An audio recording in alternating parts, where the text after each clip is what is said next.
পুরুষ আর নারীকে সমান অধিকার কেমনে দিবেন? পুরুষ তো খেজুর গাছ থেকে রস পাড়ে, আছে না? এখানে রাজশাহীতে খেজুর গাছ নাই, তো সমান অধিকার দিতে গেলে মেয়ে লোকদের কি খেজুর গাছে উঠাবে? পুরুষেরা অর্থ উপার্জনের রিক্সা চালায়, কোন মুসলমান রাজি হবে তার মেয়েকে দিয়ে রিক্সা চালাতে? পুরুষেরা ইট টানে, রাস্তা বানায়, গাড়ি বানায়, কত কষ্ট করে। আপনার স্ত্রীকে, আপনার বোনকে, আপনার মেয়েকে আপনি কি সেই কাজ করতে দিবেন? দিবেন না। আল্লাহ প্রথম দিনেই নারী আর পুরুষের কাজটা ভাগ করে দিয়েছেন। কবে দিয়েছেন? প্রথম দিনে। আদম আলাইহিস সালাম এবং হযরত হাওয়া আলাইহিস সালাম। আদম আলাইহিস সালামকে পাঠালেন কোথায়? শ্রীলঙ্কায়। আর হযরতে হাওয়া আলাইহিস সালামকে পাঠানো হলো কোথায়? জেদ্দায়। আদমকে বলা হলো তুমি পুরুষ, তোমার ডেস্টিনেশন, গন্তব্য হচ্ছে জাবালে রাহমাত, আরাফাতের ময়দান। তুমি পুরুষ, তুমি নদী পাড়ি দাও, সাগর পাড়ি দাও, বন জঙ্গল পাহাড় পাড়ি দাও, তারপরে মরুভূমি পাড়ি দাও, রোদ্রে পড়ো, বৃষ্টিতে ভোজো, কষ্ট করো, আরাফাতে গিয়ে পৌঁছাও। আর হযরত হাওয়াকে বলা হলো তুমি নারী, প্রকৃতিগত ভাবেই তোমাকে তৈরি করা হয়েছে ভিন্ন আঙ্গিকে, তুমি অত পরিশ্রম করতে পারবে না, সেজন্য তোমাকে ফেলানো হলো জেদ্দায়। মাত্র ৭৫ থেকে ৮৫ কিলোমিটার দূরই হচ্ছে তোমার স্বামীর সাথে মিলিত হওয়ার জায়গা, আরাফাতের ময়দান, জাবালে রহমত। তোমারটা কাছে করে দিলাম, ও পুরুষ, তারটা দূরে করে দিলাম। প্রথম দিনেই আল্লাহ প্রমাণ করে দিলেন পুরুষের পরিশ্রম বেশি, নারীর পরিশ্রম কম।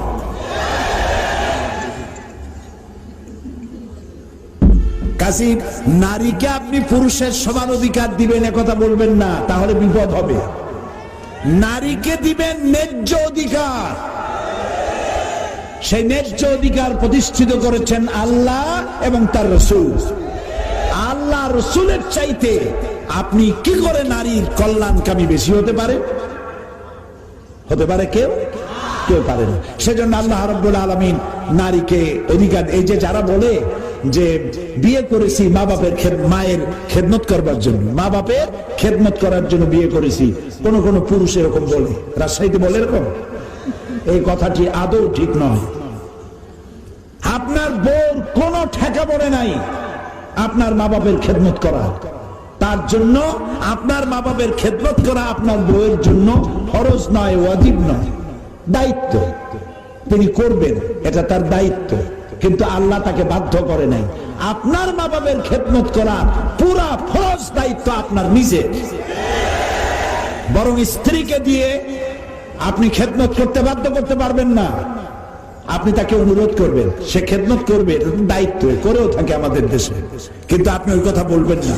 বরং স্ত্রীকে এমন একটা ঘর দিবেন যে ঘরে স্ত্রীর পারমিশন ছাড়া অন্য কেউ ঢুকতে পারবে না, এবং প্রয়োজনে সামর্থ্য অনুযায়ী স্ত্রীকে কাজের লোক দিবেন, একটা কাজের মেয়ে যে কাজ করে তাকে সাহায্য করবে, এটাও দেওয়া আপনার দায়িত্ব। ইসলাম এভাবে ন্যায্য অধিকার দিয়েছে। নবী করিম সাল্লাল্লাহু আলাইহি ওয়াসাল্লাম রাষ্ট্রীয় কার্যক্রম সমাপন করে বেলা শেষে ঘরে প্রবেশ করেছেন। ঘরের মধ্যে খাবার নাই। হযরত আয়েশা বলেন রাদিয়াল্লাহু তাআলা আনহা, আমি ঘরে নাই কিছু, রান্নাবো কি? যা ছিল কুড়ায় কাছায়া একত্রিত করে রান্না করতেছি, দেরি হয়ে গেছে। রাসূল ক্ষুধার্ত, ঘরে ঢুকে আমার দিকে, রান্না হয় নাই এই দৃশ্য দেখে ভ্রু কুঞ্চিত করেন নাই,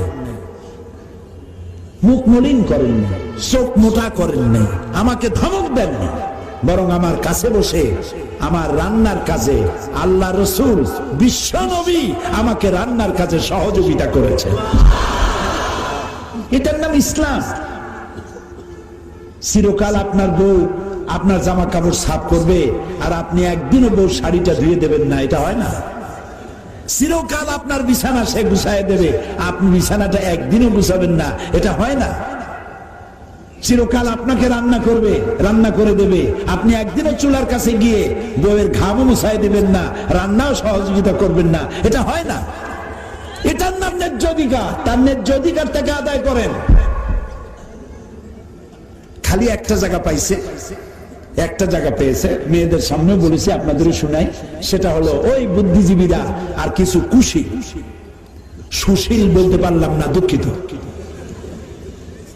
এরা বলে যে এই কোরআনের মধ্যে আল্লাহ নিজেই মেয়ে লোককে ঠকাইছে। নাউজুবিল্লাহ। এরা সব পড়ে, কোরআন পড়ে না। এরা রবীন্দ্রনাথ পড়ে, বিমল মিত্র পড়ে, বঙ্কিম পড়ে, শরৎ পড়ে, সব পড়ে, কিন্তু কোরআন পড়ে না। আমি কিন্তু আপত্তি করছি না রবীন্দ্রনাথকে পড়তে, আমি রবীন্দ্রনাথকে নিজে পড়েছি।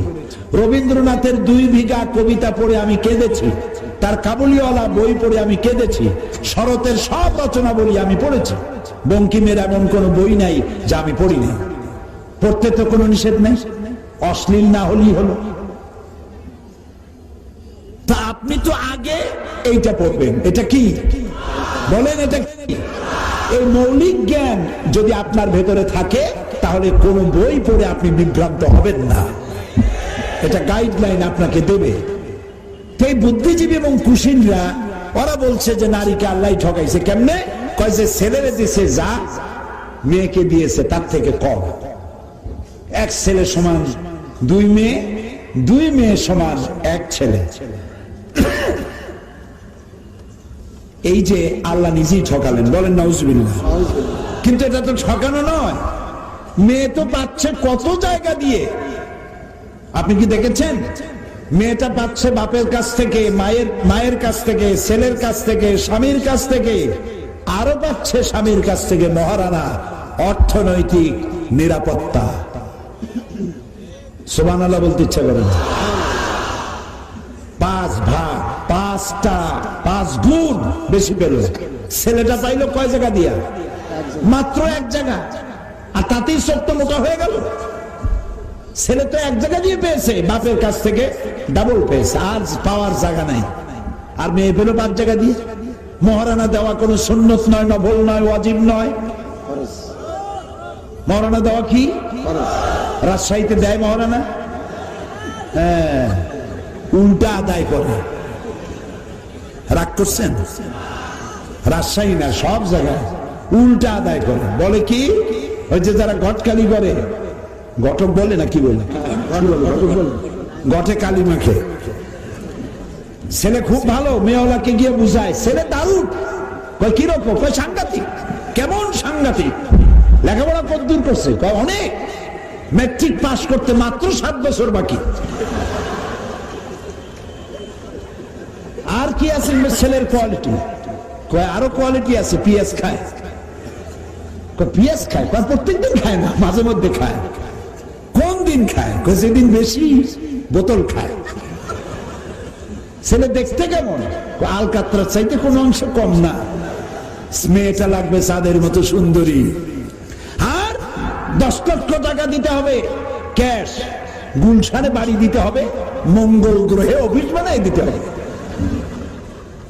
মেয়েটা কি মাগনা?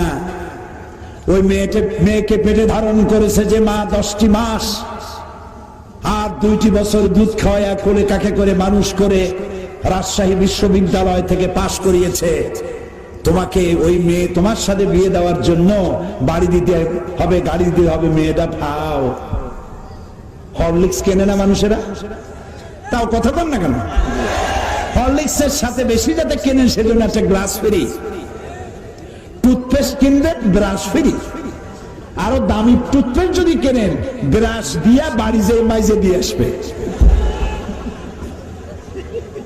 তা আপনি যখন ফাও পান, সেই জন্য টেলিভিশন নেবেন, গাড়ি নেবেন, বাড়ি নেবেন, ফার্নিচার নেবেন, মেয়ে নেবেন ফাও।